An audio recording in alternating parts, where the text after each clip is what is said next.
तो hello friends, welcome back to my channel. और friend, आज की वीडियो सीरीज़ के अंदर हम डिस्कस करने वाले हैं मैपिंग को। इससे पूरे लेक्चर में हम लोगों ने डीबीएस एमएस के अंदर बहुत सारे टॉपिक्स को कवर अप किए हैं। तो अगर उन वीडियोस को आपने नहीं देखा है तो उन वीडियोस को ज़रूर देख लीजिए।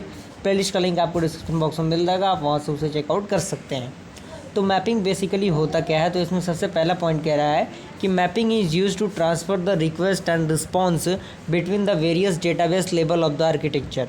यानी जो मैपिंग होता है उसका हम यूज़ करते हैं ट्रांसफ़र करने के लिए रिक्वेस्ट को, और रिस्पॉन्स करते हैं किसके बीच में, between the various database level और ऑफ आर्किटेक्चर में।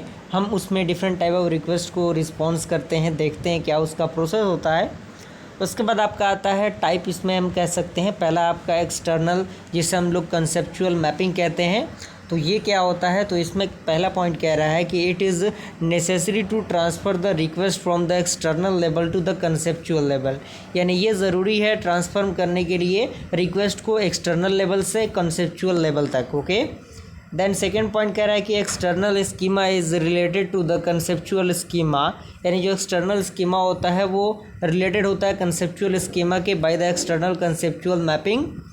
एंड अगला है आपका कंसेप्चुअल, जिसे हम लोग इंटरनल मैपिंग कहते हैं। तो इसमें कह रहा है कि conceptual schema is related to the internal schema by conceptual internal mapping.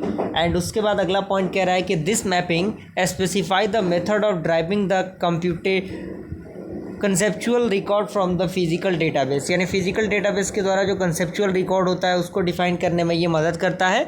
तो ये इतना ही था मैपिंग। तो यहाँ तक आई होप पूरा प्रोसेस आपको समझ में आ गया होगा।